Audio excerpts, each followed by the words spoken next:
sampai 6 bulan, dorang dah boleh baca bacaan dalam solat. Saya Zira daripada LC Jenjang Utara. Betul, dua-dua LC. Ini 6, ni 4. Macam dia, saya sebelum masuk tu, dia memang tak pandai pegang pensel.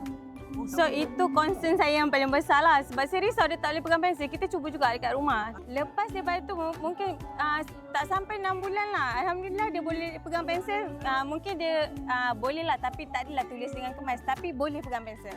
Untuk anak kedua, yang ini pula cabaran dia ni orang cakap, dia ni susah sikit duduk diam. Nampak tak?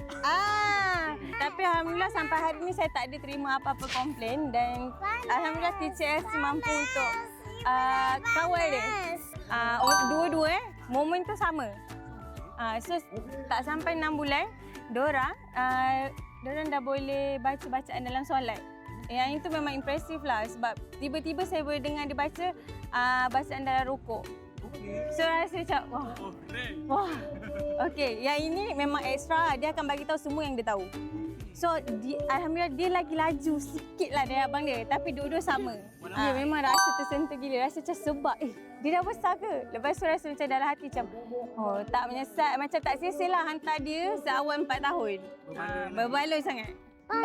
ST is really outstanding lah, macam unexpected. Mesti akan recommend macam memang LC antara yang terbagus. Maksudnya insyaAllah LC mampu membimbing anak-anak dorang dari segi agama dan juga akademik. Like and subscribe. Little Caliph.